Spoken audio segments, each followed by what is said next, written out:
వందే గురుపదత్వం అవామృమానసగోచరం రక్తశుక్లప్రభామిశ్రం అతర్క్యం త్రైపురం మహా దోర్భిర్యుక్తా చతుర్భిస్ఫటికమణిమయీ దోర్భిర్యుక్తా చతుర్భిస్ఫటికమణిమయీ అక్షమాలాం దధానా హస్తే నైకేన పద్మం సితమపి చ సుఖం పుస్తకం చాపరేణ భాసా కుందేందు శంఖః స్ఫటికమణినిభా భాసమానా సమానా సా మే వాగ్దేవతేయం నివసతు వదనే సర్వదా సుప్రసన్నా సదాశివసమారంభాం శంకరాచార్యమధ్యమాం అస్మదాచార్యపర్యంతం వందే గురుపరంపరాం. కుందోపాడు గ్రామం మరి సువర్చలాసమైన ఆంజనేయ స్వామి వారి యొక్క దేవాలయ దివ్య సన్నిధానం వైశాఖ మాసం ప్రదోష కాలంలో మరి ఇది అప్పుడే 10వ సంవత్సరం ఈ స్వామివారి యొక్క దేవాలయం ఇక్కడ వెలిసి మరి గ్రామ ప్రజల యొక్క అదృష్టం పునఃప్రతిష్ఠా కార్యక్రమం 10 సంవత్సరాలుగా జరిగింది. మరి దీనికి ప్రధానంగా ఈ 3 రోజులు కూడా ఈ వైశాఖ మాసంలో త్రయానిక దీక్షగా ఆంజనేయ స్వామి వారికి అర్చనాదులు, వేద పారాయణ, పురాణ ప్రవచనం, వేదమంత్ర పురస్సరముగా పూజాదులు, అభిషేకములు, అర్చనలు, సహస్రనామార్చన, చతుర్వేద స్వస్తి, దర్బారు సేవలు ఇవన్నీ కూడా ఉదయకాలం సాయంకాలం 3 రోజులు కూడా ఆంజనేయ స్వామి వారికి మనకి అత్యంత వైభవోపేతంగా బ్రహ్మశ్రీ వేదమూర్తులైన కొంపెల్ల మా శ్రీరామచంద్ర శేష మరి గ్రామ పురోహితులైనటువంటి కొంపెల్ల శేషగిరిరావు గారు, మరి శేషయ్య శర్మ గారి యొక్క శేషారావు గారు వారి గ్రామ పురోహితులు వారి యొక్క ఆధ్వర్యంలో మరి ఇక్కడ పండితులందరూ కూడా ఆహ్వానింపబడి చక్కగా మరి విధి విధానంగా 3 రోజులు కూడా ఎంతో వైభవోపేతంగా ఆంజనేయ స్వామి వారికి ఈ పూజాదులను కూడా జరగడం ఇది గ్రామానికి, గ్రామంలో ఉన్న అందరికీ కూడా సకల శుభాలు సౌభాగ్యాలు కలిగిస్తుంది. మరి దీంట్లో ప్రధానంగా దాతలు పైడపాల గోత్రీకులు రాధాకృష్ణ గారు, శ్రీమతి రాజేశ్వరి దంపతులు, అలాగే వెంకట రామకృష్ణరాజు గారు స్వాతి నక్షత్ర జాతకులు, అలాగే శిరీష రోహిణి నక్షత్ర జాతకురాలు, అంజన ఉత్తరాభద్ర నక్షత్ర జాతకురాలు, అలాగే వీర వెంకట సత్యనారాయణ గారు యమబిందు, అలాగే పవన లక్ష్మీ దుర్గా, భువన లక్ష్మి, శ్రీదుర్గా, భూభాగ్య లక్ష్మి, అలాగే రాంబాబు గారు, శ్రీమతి సునీత, చిరంజీవి నిశ్చిత్ రఘురాం, అలాగే జనుకుల గోత్రం రాంబాబు, అలాగే ఇందిరాదేవి, తులసి హరీషు, రాంబాబు, హనుమంతు, వీరవీర సత్యనారాయణ ఇటువంటి మరి స్వామివారి యొక్క చల్లని చూపులు, ఆంజనేయ స్వామి వారి యొక్క చల్లని చూపులు ఎవరి మీద పడతాయో వారికి మాత్రమే ఈ భాగ్యం కలుగుతుంది. అయితే ముఖ్యంగా మన హిందూ సంప్రదాయంలో మనం ఏ పండుగ వస్తే ఆ దేవుడిని పూజిస్తూ ఉంటాం. కానీ మన హిందూ సాంప్రదాయంలో ఏ పండుగ వస్తే ఆ దేవత యొక్క పూజ చేస్తూ ఉండడం మనకు అలవాటు. కానీ ఈ కలవు కపి వినాయకవు అంటారు. అంటే కలియుగంలో ఎందరో దేవతలు ఉన్నా, రామకృష్ణాది దేవతలు, శివకేశవాది దేవతలు ఉన్నప్పటికీ కూడా ఈ కలియుగంలో ఆంజనేయ స్వామి, గణపతి ఈ ఇద్దరికి ప్రాధాన్యం ఎక్కువగా ఉంది. అటువంటి ఈ కలియుగంలో ఆంజనేయ స్వామి వారి యొక్క శక్తి ఎంతైనా ఉంది. అందుకనే చెబుతారు, బుద్ధిర్బలం యశో ధైర్యం, బుద్ధిర్బలం యశో ధైర్యం, నిర్భయత్వం అరోగత, అజాడ్యం వాక్పటుత్వం చ, అజాడ్యం వాక్పటుత్వం చ హనుమత్స్మరణాత్ భవేత్తు అంటారు. అలాగే వామే భూమిసుత పురశ్చ హనుమాన్, వామే భూమిసుత పురశ్చ హనుమాన్, పశ్చాత్ సుమిత్రాసుతః, శత్రుఘ్నో భరతస్య పార్శ్వదళయో, వాయువ్యాది కోణేషు చ, సుగ్రీవస్య విభీషణస్య యువరాట్ కారాసుతో జాంబవాన్, మధ్యే మధ్యే నీలసరోజ, మధ్యే నీలసరోజ కోమల రుచిం రామం శ్రీరామం భజే శ్యామలం. జయత్యతి బలో రామో లక్ష్మణస్య మహాబలః, జయత్యతి బలో రామో లక్ష్మణస్య మహాబలః, రాజా జయతి సుగ్రీవో రాఘవేణ అభిపాలితః, దాసోహం కోసలేంద్రస్య రామస్య అక్లిష్టకర్మణః, హనుమాన్ హనుమాన్ శత్రు సైన్యానాం నిహంతా మారుతాత్మజః, న రావణ సహస్రం మే యుద్ధే ప్రతిబలం భవేత్తు, శిలాభిస్తు ప్రహరతః పాదపైశ్చ సహస్రశః, అర్ధయిత్వా పురీం లంకాం, అర్ధయిత్వా పురీం లంకాం, అభివాద్య చ మైథిలీం సమృద్ధార్థో గమిష్యామి మిషతాం సర్వరక్షసాం. జై శ్రీమద్రమారమణ గోవిందో హరి, జై శ్రీరామ్, జై శ్రీరామ్. మాసం వైశాఖ మాసంలో ఉన్నాం. ఈ వైశాఖ మాసం అనే మే నెల తెలుగులో వైశాఖ మాసం. ఈ వైశాఖ మాసం అనే పేరు ఎలా వచ్చింది అంటే, రేపు వచ్చే పౌర్ణమికి, పౌర్ణమి రోజున విశాఖ నక్షత్రం వస్తుంది. విశాఖ నక్షత్రము కలిగిన పౌర్ణమి ఏ మాసంలో వస్తుందో దానికి వైశాఖ మాసం అని పేరు. అందుచేత ఈ వైశాఖ మాసం ఉత్తరాయణం, పైగా మాఘాది పంచములని 5 మాసములు చాలా పవిత్రమైన మాసాలు.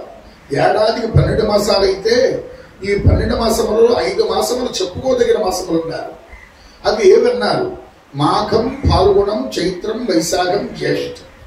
ఇవన్నీ కూడా ఒకదానికొకటి ఉత్తరోత్తరం బలీయ అన్నట్టుగా మాఘమాసమే గొప్పది. మనం ఏ ఉపనయనాలు, వివాహాలు, గృహ ప్రవేశాలు ఏం చేసినా మాఘమాసం ఎప్పుడు వస్తుందా అని అనుకుంటూ ఉంటాం. అలాగే దానికి మించినది ఫాల్గుణం. మాఘ ఫాల్గుణాల కంటే మించినది చైత్రం.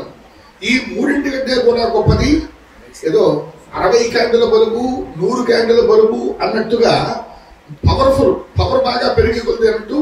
అలాగా ఈ వైశాఖ మాసం చాలా చాలా చాలా విశేషమైనటువంటి మాసం. అయితే భగవంతుడు చాలా మంది చేస్తూ ఉన్నాం అనుకుంటారు, కానీ వాళ్ళకి యోగ్యత ఉండదు. యోగ్యత అంటే ఏదో బ్రేక్, ఏదో విఘ్నం, ఏదో ఆటంకం. ఈ ఆడవాళ్ళకి నెలసర్గడం, లేకపోతే ఒంట్లో బాగోకపోవడం, సరిగ్గా ఫీవర్ రావడము, లేకపోతే తప్పనిసరిలో ప్రయాణము, ఏవో మొత్తం మీద బ్రేక్ పడుతూ ఉంటుంది.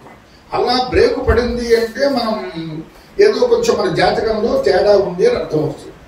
అలా కాకుండా మన సంకల్పం అంటే కోరిక, ఏమైనా ఇది చేసుకోవాలి, ఇది చేసుకుంటే మనకి దీని యొక్క శక్తి, విల్ పవర్ అంటే భగవంతుని యొక్క ఆశీర్వచనం మనకి మన కుటుంబాలకి కలిగి ఆయన కంటికి రెప్పలా కాపాడుతాడు అనేటువంటి ఒక నమ్మకం, ఒక విశ్వాసం.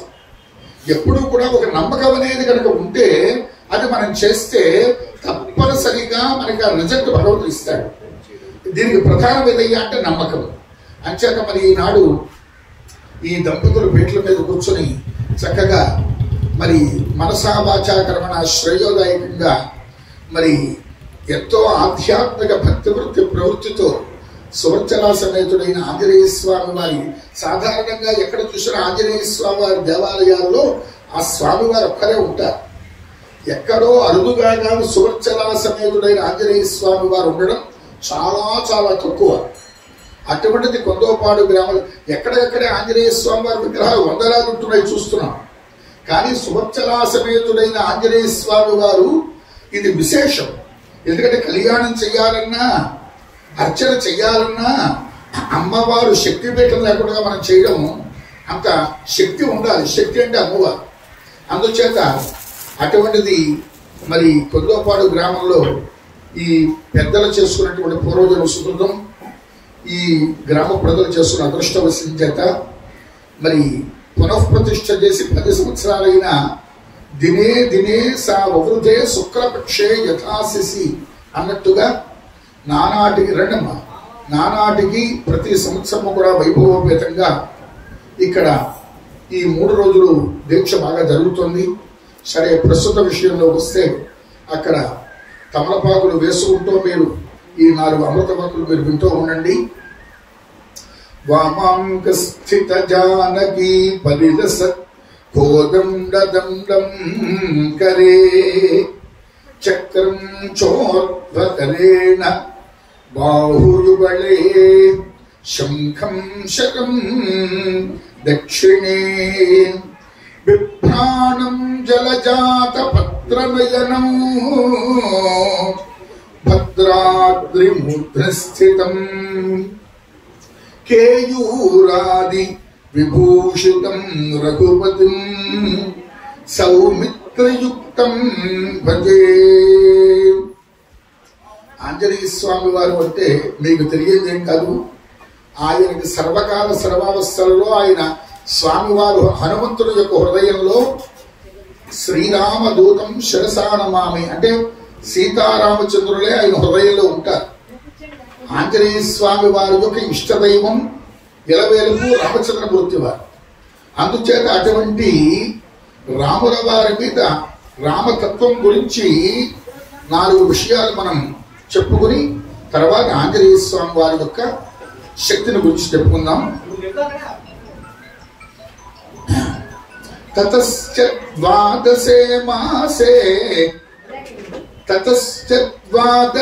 మాసే చైత్రే నవమికే తిథౌ నక్షత్రే అతిథి దైవత్యే స్వోచ్చ సంస్థేషు పంచషు గ్రహేషు కర్కటే లగ్నే వాగ్వతా విందునా సహా.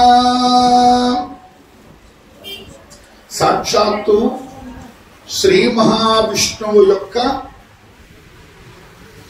శ్రీమన్నారాయణుడు వైకుంఠ నివాసుడు. ఆయనలో ఉన్నటువంటి సగం అంశతో అంటే విష్ణుమూర్తి వారిలో ఏ శక్తియుక్తులు ఉన్నాయో దానిలో సగభాగం రాముల వారి యొక్క శరీరాన్ని ఆవహించే శక్తులు, దైవికమైన శక్తులు. ఆ శక్తులు ఆవహించి మరి బ్రహ్మాది దేవతలను మన కోసం కాదు, ఎక్కడో దేవలోకంలో ఉన్నటువంటి భూలోకంలో మనుష్యులు ఎలా ఉన్నామో దేవలోకంలో 33 కోట్ల దేవతలు ఉన్నారు. ఆ దేవతలందరినీ రాక్షసులు బాధిస్తున్నారు. మనకెవరో శత్రువులు ఉంటే ఆ శత్రువులను మనం ఎలా ఇబ్బంది పడతామో ఆ రాక్షసులు పెట్టే బాధలు దేవతలు తట్టుకోలేక ఒక రోజున వాళ్ళు ఓపిక బట్టి ఇంకా ఆ కష్టాలు తట్టుకోలేక వైకుంఠానికి వెళ్ళిపోయారు. ఎవరు? దేవతలు. ఆ 33 కోట్ల దేవతలందరూ వెళ్ళిపోయారు. బ్రహ్మదేవుడు వెళ్ళాడు, సృష్టికర్త. ఏమయ్యా, ఏం కావాలి మీకు? ఎప్పటి నుంచి వచ్చారు అన్నారు విష్ణుమూర్తి గారు. అయ్యా, మీకు తెలియదేముంది, మేము పడే బాధలు, మా అవస్థ మేము ఇంకా తట్టుకోలేక మీ దగ్గరకు వచ్చాం. ఏమిటి నాయన అన్నారు. వీళ్ళు ఈ రాక్షసులు మమ్మల్ని నానా ఇబ్బందులు పెడుతున్నారు. ఆ రాక్షసులు పెట్టే బాధలు తట్టుకోలేకపోతున్నాం. కేవలం దేవతలే కాదు, లోకంలో మహర్షులు, దేవ ఋషులు, బ్రహ్మ ఋషులు, రాజ ఋషులు, మహర్షులు. ఈ మహర్షులు కూడా వాళ్ళు ఎక్కడో కొండ గుహల్లోనో హిమాలయాల్లో కూర్చుని తపస్సు చేసుకుంటూ ఉంటారు. ఆ తపస్సు చేసుకునే ఋషులని విపత్తులు పెడుతున్నారు ఈ రాక్షసులు. దేవతలని ముప్పు తిప్పలు పెడుతున్నారు. ఇంకా వాళ్ళకి సాధ్యం కాక ఎలాగా అని చెప్పి అనుకుని, నీవే తప్ప ఇతః పరం వెరుగా, నీవే తప్ప ఇతః పరం వెరుగా మన్యం పందగుందీను. చూశారు, శ్రీమద్ భాగవతంలో గజేంద్ర మోక్ష ఘట్టం ఉంది. ఒక ఏనుగు చెరువులో దిగింది. మీరు కూడా వినే ఉంటారు. ఏనుగు సరోవరంలో దిగింది. మరి ఆ ఏనుగు ఎంతమందికి నా లీడర్ అయ్యా అన్నారు. 10,00,000 కోటి కరిణి నాథుండనయ్యుండి మద్దానాంభః పరిపుష్ట చందన లతాంత ఛాయలందుండలేక. 1,10,00,000 ఏనుగుల మీద లీడర్ ఆ గజేంద్రుడు.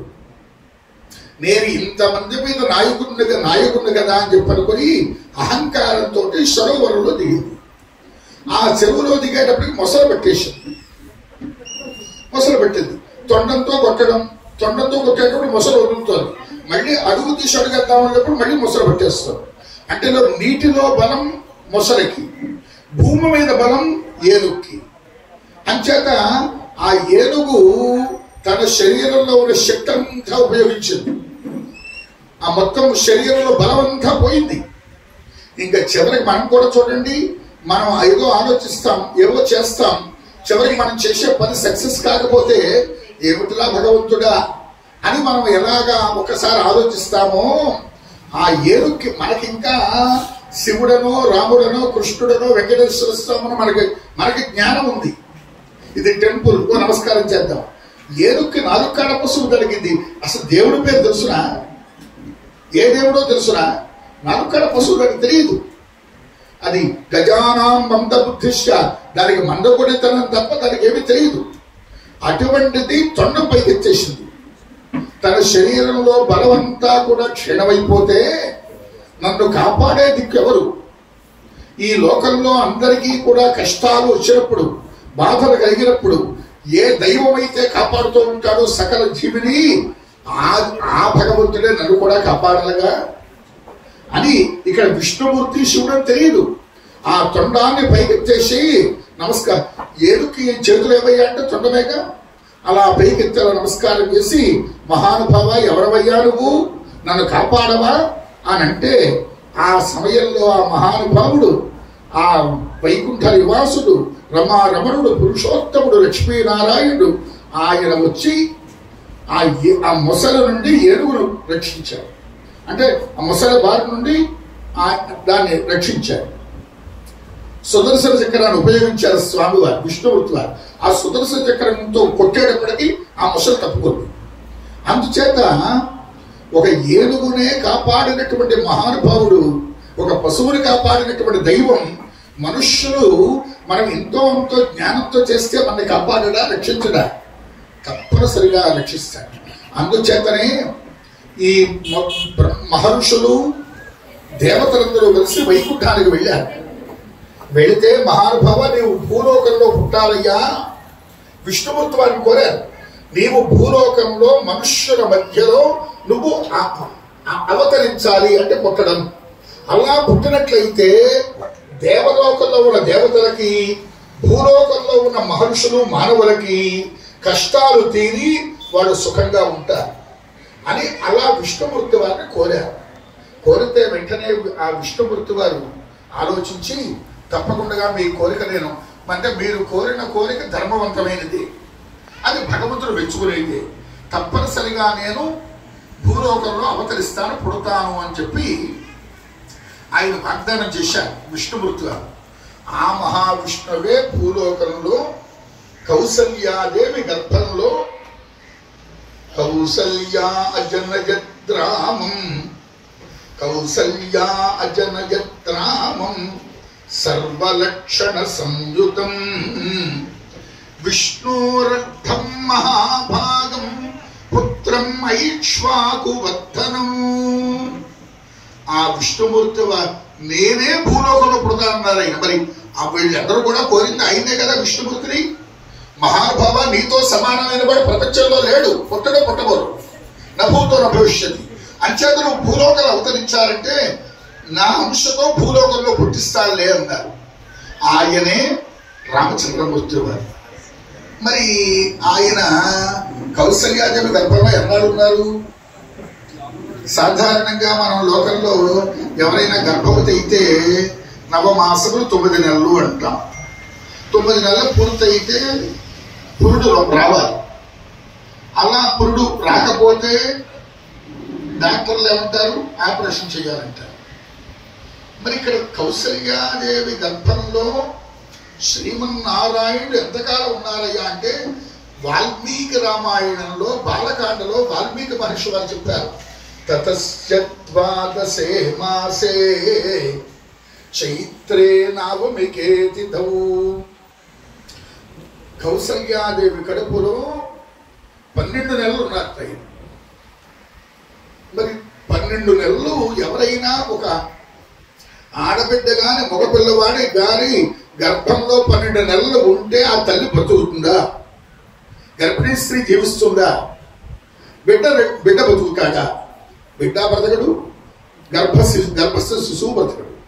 మరి ఇక్కడ కౌసల్యాదేవి గర్భంలో మరి 12 నెలలు ఉన్నా ఎలా మోసింది ఆవిడ అంటే ఆయన మానవ మాత్రుడు కాదుగా. మనమందరం పుట్టాం. ఈ పుట్టడం అంటే స్త్రీ పురుషుల యొక్క శారీరక సంయోగంతో జన్మలు మనకు వచ్చాయి. భార్యాభర్తల యొక్క శారీరక స్పర్శ వల్ల మనకు సంతానం కలిగింది.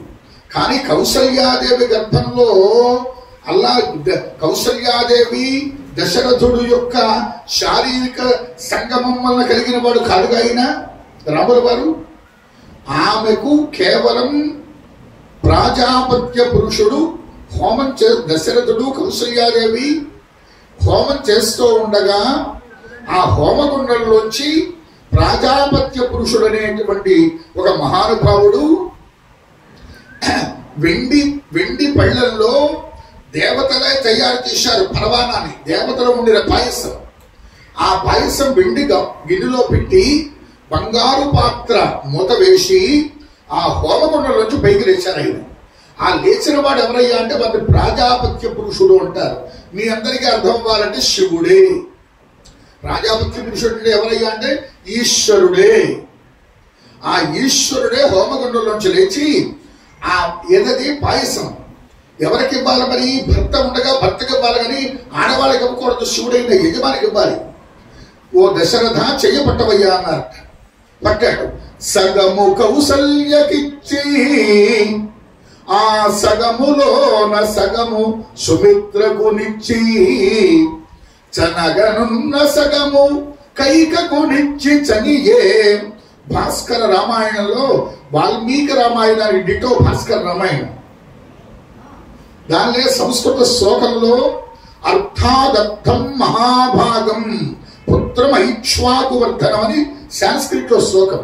దానికి తెలుగులో సగము కౌసల్యకిచ్చి ఆ సగములోన సగము సుమిత్రకు నిచ్చి.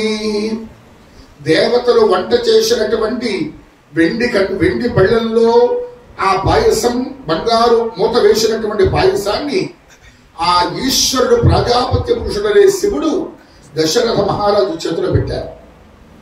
దశరథ నువ్వు దీని ఒక్క చూడకన్నారు.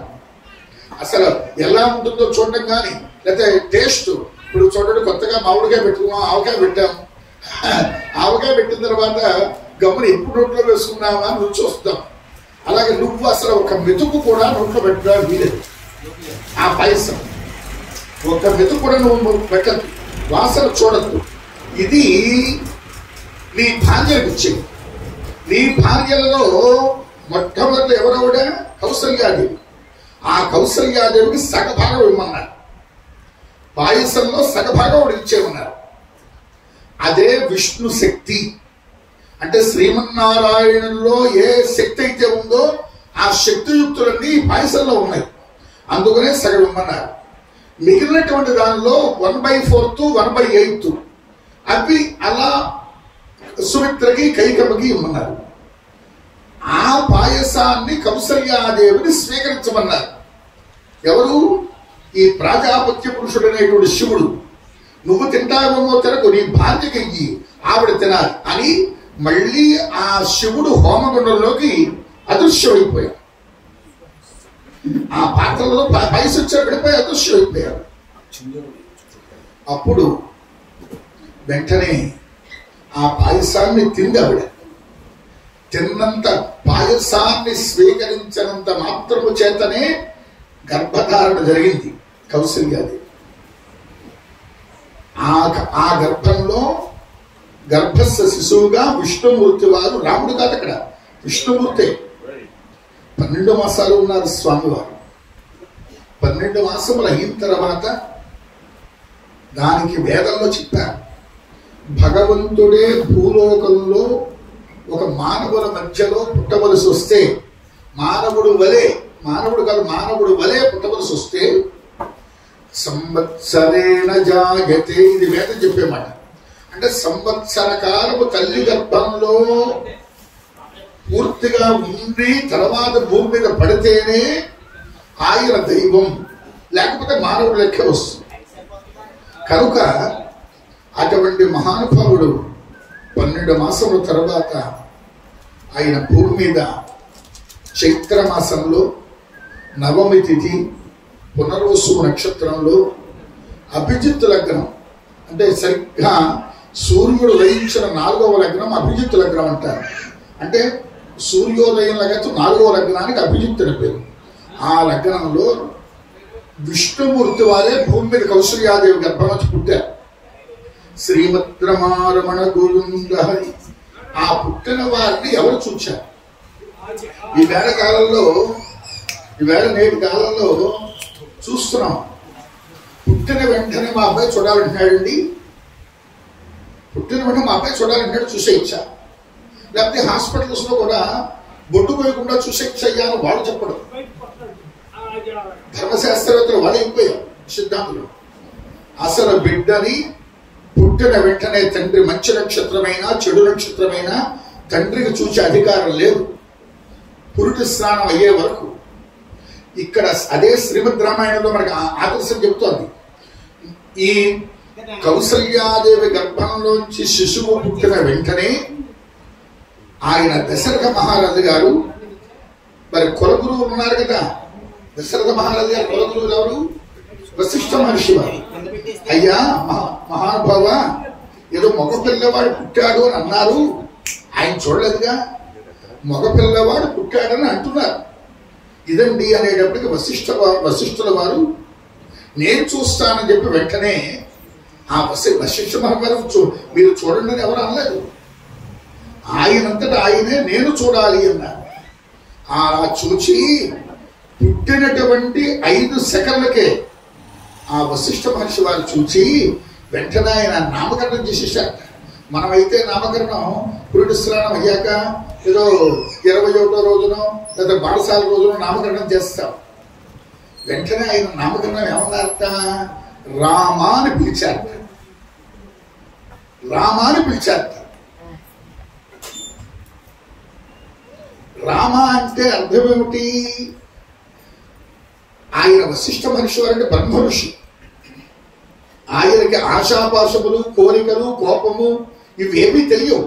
ఎంతసేపు కూడా భగవంతుడి గురించి అనుష్ఠానమే వశిష్ఠ మహర్షి వారు. అటువంటి మహానుభావుడు చూసిన వెంటనే రామాని నోట్లోంచి వచ్చిందిట. రామ అంటే ఋషుల యొక్క మనస్సుని ఆనందపరిచే తత్వం. యోగులు, అవధూతలు, సన్యాసులు, ఇటువంటి మహానుభావుల యొక్క ఎవరైతే ఆ బిడ్డ యొక్క ముఖాన్ని చూస్తారో చూచిన వెంటనే కనురెప్ప వేయకుండా అలాగే చూస్తారట. కనురెప్ప వేయకుండా బిడ్డ యొక్క ముఖాన్ని అలాగే చూస్తారట. అందుకనే ఆయన రామాన తర్వాత 2 అక్షరాలు మళ్ళీ వచ్చాయి, చంద్ర. రామచంద్ర. చంద్ర అంటే పౌర్ణమ రోజున చంద్రుడిలో 16 కళలు ఉంటాయి. గుండ్రమైన బింబం, 16 కళలతో ఉంటాడైన. మంచి లోకానికి మేఘావృతం కనుక లేకపోతే ఆకాశం నిర్మలంగా ఉంటే మనకి స్వచ్ఛమైన వెన్నెల. అంటే 16 కళలు ఆయనలో ఉన్నాయి కనుక ఆ కళలతో కూడినటువంటి చంద్రుడు భూమి మీద పడితే ఎంత చల్లగా, పూర్ణిమ రోజున చంద్రుడు ఎంత చల్లగా ఉంటాడో నీ యొక్క ఈ బిడ్డ యొక్క ముఖంలో చంద్ర అంటే చంద్రుడిలో ఉన్న కళలన్నీ ఈ బిడ్డ యొక్క ముఖంలో ఉన్నాయి. వశిష్ఠులు వారు చెప్పారు. అందుచేత రామచంద్ర. రామ అంటే యోగుల హృదయాన్ని ఆనందపరిచే తత్వం. ఈ బిడ్డను చూసినప్పుడు ఎవరైనా సరే ఇక కనురెప్ప వేయకుండా అయ్య బాబోయ్ కనురెప్ప వేస్తే మళ్ళీ చూడగలమో లేదో అని ఈ జన్మకు అలా చూస్తూ ఉండాలని అలా కనురెప్ప వాల్చకుండా చూసే తత్వమే రామ. చంద్ర. చంద్రుడిలో ఉన్న శుభలక్షణాలని, చంద్రుడు ఆహ్లాదకరుడు, రాముడిని చూచే కొద్ది చూడాలనిపిస్తోంది. రామచంద్ర. శ్రీరామచంద్ర. శ్రీ అంటే అమ్మవారు. అంచేత అటువంటి శ్రీరామచంద్రమూర్తి వారు మహానుభావుడు. ఆయన యొక్క దాసుగా సర్వకాల సర్వావస్థలలో రామచంద్రమూర్తి వారి పాదములను ఆశ్రయించినటువంటి మహానుభావుడే రామ బంటే సాక్షాత్తు ఆంజనేయ స్వామి. అంచేత శ్రీరామదూతం శిరసా నమామి అంట. ఇక్కడికి వస్తే ఇంకా ఇంతవరకు రాముల వారి గురించి, రామతత్వం గురించి, రామ ఆవిర్భావం గురించి కొద్దిగా చెప్పుకున్నాం. ఇప్పుడు ఆంజనేయ స్వామి వారి యొక్క మహిమల గురించి చెప్పవలసి వస్తే ఆయన పేరు ఆంజనేయుడు అనే పేరు. కానీ భజనలు చేసేవారు కానీ వీళ్ళందరూ కూడా హనుమా హనుమా హనుమా అని కూడా పిలుస్తూ ఉంటాం. ఈ హనుమ అనే పేరు పుట్టుక పేరు కాదు. ఈ హనుమ అనేది ఎవరికో ఏదో పేరు ఉంటుంది, కానీ అతన్ని బుజ్జి అని పిలుస్తూ ఉంటారు. అసలు పేరు పెట్టి పిలిస్తే ఎవరిది బుజ్జున్నాడు అంటే తెలుస్తుంది. అలాగే ఈ హనుమ అనేటువంటి పేరు ఎలా వచ్చింది అంటే సుందరకాండలో వస్తుంది. తతో రావణ నీతాయా సీతాయా శత్రుఘర్షణ ఈయేష పదమన్వేష్టం చారణాచరితే పథి దుష్కరం నిష్ప్రతిత్వం త్వం దుష్కరం నిష్ప్రతిత్వం త్వం చికీర్షన్ కర్మ వానరః సముద్రశిరో గ్రీవో గవాం పతిర్వా బభౌ. ఆంజనేయ స్వామి మంత్రములలో గాయత్రి మంత్రం చాలా గొప్పది. మంత్రములలో గాయత్రి మంత్రం చాలా గొప్పది. అందుకనే గాయత్రి మంత్రానికి మహామంత్రం అని పేరు. దేవతలలో కలియుగంలో ఆంజనేయ స్వామి మహాదేవుడు. అంటే గాయత్రి మంత్రంలో మొట్టమొదటి అక్షరం, గాయత్రి మంత్రంలో ప్రారంభ అక్షరం తకారంతో ప్రారంభమైంది. 24 అక్షరాల్లో మొదటి అక్షరం తకారం గాయత్రి మంత్రంలో. ఆంజనేయ స్వామి వారి యొక్క సుందరాకాండలో కూడా, వాల్మీకి మహర్షి వారు విరచితమైన సుందరకాండలో కూడా ఏ తకారముతో గాయత్రి మంత్రం అక్షరం ప్రారంభమైందో ఇక్కడ కూడా ఆ శ్లోకం, ప్రథమ శ్లోకం తకారంతోనే ప్రారంభమైంది. తతో రావణ నీతాయా సీతాయా శత్రుఘర్షణ. అమ్మవారు నిజంగా సీతాదేవి కష్టాలు కాదు. ఏదో లోకంలో మనం చెప్పుకోవడం కానీ అమ్మవారు ఆవిడికి కష్టం ఏమిటి? అలాగే రాముల వారు అరణ్యవాసం అంటాం, రాముడికి అరణ్యవాసం ఏంటి? ఇవన్నీ ఇక్కడ అంతరార్థాలు భాష్యార్థాలు చాలా ఉంటాయి. అంటే లోకంలో ఎవరికైనా కష్టం వస్తే రాముడు అంతటి వాడే కష్టపడ్డాడయ్యా నువ్వెంత అని లోకంలో అనుకోవడానికి తప్ప, ఇక్కడ చెప్పవలసి వస్తే ఇక్కడ ఆంజనేయ స్వామి వారు రాముల వారు సుగ్రీవుడు కలిసి ఓ చోట ఉన్నారు. ఈ అమ్మవారిని ఎక్కడో లంకానగరంలో రావణాసురుడు దాచి ఉంచాడని తెలిసింది. ఆ లంకానగరం వెళ్ళమంటే ఇక్కడ నుంచి భీమవరం వెళ్ళట, హైదరాబాద్ వెళ్ళట 100 యోజనాల సముద్రము పైనుంచి ప్రయాణం చేయాలి. ఏమిచ్చి సముద్రము పైనుంచి ప్రయాణం చేయాలి ఆకాశ మార్గంలో. మరి యోజనం 100 యోజనాల సముద్రం అంటే, యోజనము అంటే 12 కిలోమీటర్లు అని పేరు. 100 యోజనాల సముద్రం వెడల్పు అంటే 100 × 12 1200 కిలోమీటర్లు యువతల ఒడ్డు నుంచి అవతల ఒడ్డుకి 1200 కిలోమీటర్లు విస్తీర్ణం సముద్రం. దానికి బ్రిడ్జి లేదు, ఈదుకుని వెళ్ళడం సాధ్యం కాదు.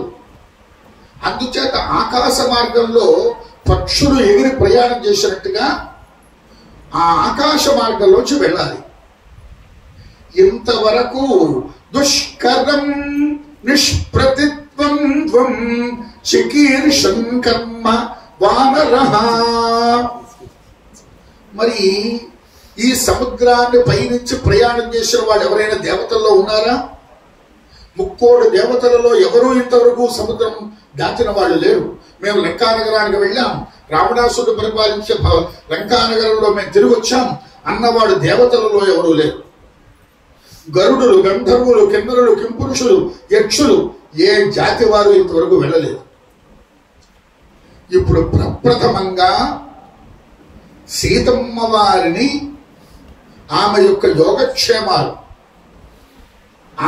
యోగక్షేమాలు చూచి రావడానికి, నాయనా ఆంజనేయ నువ్వు వెళ్ళి రాగలవు అనుకుంటున్నా, రాముల వారు అంటున్నారు, నువ్వు వెళ్ళి రాగలవు అనుకుంటున్నా, అందుచేత ఒక్కసారి వెళ్ళి వస్తావా?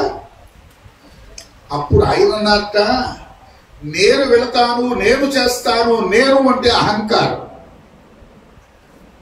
మహానుభావ ప్రయత్నిస్తాను, మీరు నా ఆరాధ్య దైవం రామచంద్ర, కోదండరామ, కళ్యాణరామ, మీ ఆశీర్వచనం ఉంటే ఎన్ని సముద్రాలైనా దాటుతా, ఎన్ని యోజనాలైనా వెళ్ళొస్తా, మీ ఆశీర్వచన ప్రభావం నాకు కావాలి. అలాగే నాయన, అయితే అసలు రామనామాన్ని 24 గంటలు 1 సెకను కూడా విడిచిపెట్టకుండా శ్రీరామ జయ రామ జయ జయ రామ అని జపం చేసిన వారు ఆంజనేయ స్వామి కాదు. ఆయన కంటే ముందు ఒకడున్నాడు, ఒక ఆయన జాంబవంతుడు. అయితే సొమ్ము ఒకరిది, సోకు ఒకరిది అన్నట్టుగా జాంబవంతుడికి కొన్ని కారణాల చేత ఆ పదవి రాలేదు. రామదూతగా ఆంజనేయ స్వామిగా వచ్చింది. కాబట్టి ఈయన ఆ సముద్రాన్ని దాటబోయేటప్పుడు మరెక్కడో ఆకాశ మార్గంలోంచి ప్రయాణం చేయాలి కనుక, కింద నుంచి పైకి ఎగరడం సాధ్యం కాదు కనుక ఒక బ్రహ్మాండమైన కొండెక్కారట, మహేంద్రగిరి అనే కొండ. ఆ కొండ శిఖరం మీద నిలబడ్డారట స్వామి. ఇంత చిన్న పిల్లవాళ్ళగా, 5 ఏళ్ల పిల్లవాళ్ళగా ఆంజనేయ స్వామి వారు నిలబడ్డారు. నిలబడి ఆయన ప్రాణాయామం చేస్తున్నారు. ప్రాణాయామం అంటే ఇతరమైన ధ్యాస లేకుండా నేను సముద్రం పైనుంచి ఎగిరిన తర్వాత ఈ 100 యోజనాల సముద్రం అవలీలగా దాటకన్నా లేదా మధ్యలో పడిపోయి మునిగిపోతానా, ఒకవేళ సముద్రం దాటిన తర్వాత లంకా నగరంలో కనుక అడుగు పెడితే లంకా నగరంలో ఉన్న వాళ్ళందరూ రాక్షసులే కదా, ఆ రాక్షసులు నన్ను ఇబ్బంది పెడతారేమో, ఈ భావాలు ఏమీ లేకుండా ఆయన దీనికి చిన్న ఉదాహరణ చెప్పారు. ఒక గోవు ఋతుకాలం వస్తుంది, ఆ ఋతుకాలం వచ్చినటువంటి గోవుని వాసన చూస్తుంది. ఏది? ఆబోతు. ఆ ఆబోతు వాసన చూసి ఆవు కూడా పడిపోతుంది. ఆబోతు ఎంతమంది అడ్డు పెట్టినా, ఎంతమంది కర్రలు పట్టుకొచ్చినా గోవు మీదకి ఆ పోతు ఋతుకాలం వచ్చిన గోవు మీదకి ఎలా దూసుకుంటూ వచ్చేస్తుందో ఆంజనేయ స్వామి వారు కూడా ఆయన 100 యోజనాల సముద్రం దాటడానికి అలా సంసిద్ధంగా ప్రాణాయామం చేశారు.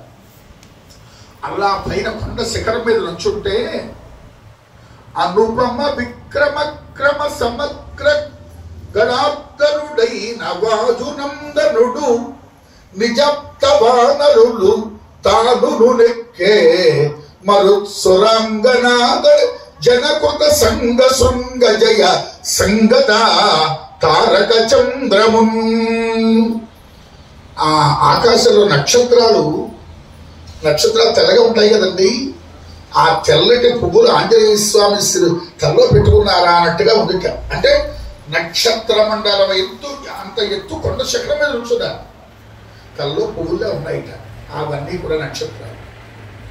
ఆయనప్పుడు ఎగిరి బయలుదేరుతున్నారు. ఒక్కసారి అలా ఎగురుతున్నారు. మనం కూడా చూడండి, ఎక్కడికైనా పొలిమేర దాటి ప్రయాణం చేసేటప్పుడు అన్నీ సర్దుకుంటాం. అన్నీ సర్దుకున్న తర్వాత మనం ఇష్టదేవతలకు నమస్కారం చేసుకుని, మహానుభావ మేము వెళ్ళే పని క్షేమంగా వెళ్ళాలి, ఆ కార్యక్రమం అంతా కూడా విజయవంతంగా జరగాలి, మళ్ళీ నవ్వుతో ఆనందంగా ఇంటికి రావాలి, క్షేమంగా వెళ్ళాలి, శుభంగా రావాలి, ఇది మనం కోరుకుంటాం. ఈ ఒకటి వినండి. సరే, ఇక్కడ స్వామివారు ఆంజనేయ స్వామి వారు మనం ఎక్కడికైనా ప్రయాణమే వెళ్ళేటప్పుడు మనం ఇష్టదేవతలు నమస్కారం చేస్తూ రోడ్డు మీదకి వచ్చాక ఏం చేస్తాము? శకునం చూసుకుంటాం ఎదురు. ఆంజనేయ స్వామి వారు ఏం చేశారంటే, నేనంతవరకు నా జీవితంలో ఎప్పుడూ సముద్రం దాటలేదు. ఆ లంకానగరంలో ఉన్న వాళ్ళందరూ రాక్షసులు. నేను చూస్తే జాతి చేత వానరుణ్ణి. నేను వెళ్ళిన తర్వాత రాక్షసులందరూ కలిసి నన్ను పట్టుకుని కట్టేసి ఒక చోట బంధించేస్తే, ఒక జైల్లో పడేసినట్టుగా ఉంచేస్తే మళ్ళీ రాముల వారికి వార్త ఎలా వస్తుంది? అసలు నేను ఎక్కడున్నానో ఏం తెలుస్తుంది? అమ్మవారి యొక్క యోగక్షేమాలు చెప్పాలి కదా. అంచేత రాక్షసుల వలన నాకు ఏ విధమైన కష్టములు రాకుండగా, వాళ్ళు నన్ను కట్టేయకుండగా, ఏ రాక్షసుడు నన్ను ఇబ్బంది పెట్టకుండగా, సముద్రాన్ని కూడా గోష్పదీకృత వారాసిం మశకీకృత రాక్షసం తృణీకృత దశగ్రీవం ఆంజనేయం నమామ్యహం. ఆయన సముద్రాన్ని దాటేశారు. ఆ దాటినప్పుడు దాటేశాక అనుకుంటారట, ఒక ఎండిపోయిన గడ్డి పరక తీసుకుని ఆ గడ్డి పరకను తుంచడం ఎంత తేలికో, ఒక గడ్డి పరకను తుంచడం ఎంత తేలికో, నేను 100 యోజనాల సముద్రం దాటడం రామచంద్రమూర్తి వారి యొక్క దివ్య అనుగ్రహ ఆశీర్వచనంతో నేను అలా సులభంగా దాటేశాను. ఇంకా నాకు ఇంత సముద్రమే దాటినప్పుడు లంకానగరంలో ఉన్న రాక్షసులు ఉన్నారు కదా, మనకి శరీరం మీద దోమ కొడుతూ ఉంటే ఆ దోమని అదురు బదులు చూసి ఒక దెబ్బ కొడుతున్నాం మనం. దోమని చంపడం మనుష్యులకి ఎంత సులభమో, నేను రాక్షసులు కూడా సంహరించడం అంత తేలిక. సముద్రం దాటడమే కష్టం అనుకున్నా, ఏమవుతానో అనుకున్నా, అటువంటి సముద్రాన్ని దాట. లంకలో ఉన్న రాక్షసులు కూడా నాకు గడ్డి పరక లాంటి వాళ్ళు. అంచేత వాళ్ళని మశకీకృత రాక్షసం, ఒక దోమని మనుష్యులు చంపినట్టుగా నేనంత సులభంగా వాళ్ళని చంపగలను నా తోకతో. కాబట్టి నాకు ఏ విధమైన ఆటంకము లేకుండా ఉంటుందని చెప్పి 5 దేవతలకు ఆయన నమస్కారాలు చేశారు. 5 దేవతల పేరు చెప్పుకుని మనం సమాప్తం. మొట్టమొదటిగా సూర్యాయ మహేంద్రాయ పవనాయ స్వయంభువే భూతేభ్యస్య అంజలిం కృత్వా చకార గమనే మతిం. మొట్టమొదటిగా ఆయన సూర్య భగవాన్ నమస్కారం చేశారు. ఎందుకు చేశారండి? మనమైతే వినాయకుడు చేస్తాం మొదటితో. ఆయన సముద్రం నుంచి వెళ్ళేటప్పుడు ఆ సముద్రంలో అలలు తరంగాలు ఉన్నాయిగా, కెరటాలు, పెద్ద పెద్ద శబ్దాలు వస్తూ ఉంటాయి. ఆ శబ్దాలు వస్తే అది చెవిలో పడితే మనుష్యుకి భయం కలుగుతుంది, పిరికితనం ఏర్పడుతుంది, ముందుకు వెళ్ళలేదు, వెనక్కి రాలేదు. అందుచేత సముద్రంలో కెరటాల వలన నాకు ఏ విధమైన భయము లేకుండగా నా శరీర ఆరోగ్యం నా శరీర ఆరోగ్యం పుష్టిగా ఉండాలి అని, ఓ సూర్య భగవానుడా నువ్వు నాకు ఆరోగ్యాన్ని కలిగించవయ్యా అని మొదటగా ఆంజనేయ స్వామి వారు సూర్య భగవాన్ నమస్కారం, రెండవ దేవుడుగా ఇంద్రుడు నమస్కారం చేశారు.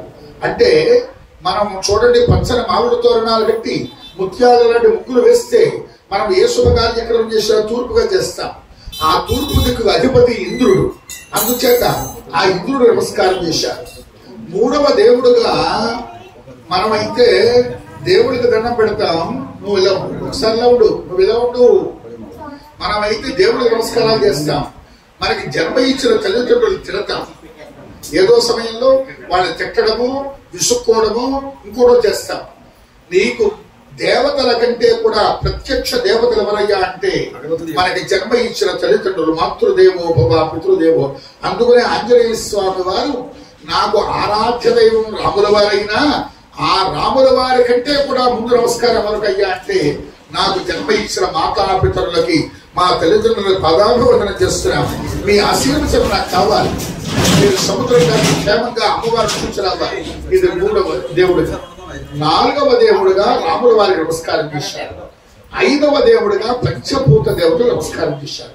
ఈ ఐదుగురు దేవతలకి ఎవరైతే ప్రయాణ సమయంలో ప్రయాణ కాలంలో తలుచుకుని నమస్కరించి బయలుదేరి వెళ్తారో వాళ్ళకి ఎటువంటి కార్యమైనా ఖచ్చితంగా దిగ్విజయంగా పని పూర్తయి క్షేమంగా ఆవిడ పని పూర్తి చేసుకుని నవ్వుతో వస్తారు సుమాండానికి నిదర్శనమే శ్రీమద్ రామాయణము సుందరకాండలో ఆంజనేయ స్వామి వారు చెప్పిన వాక్యాలు. ఆంజనేయ వరద గోవింద గోవింద.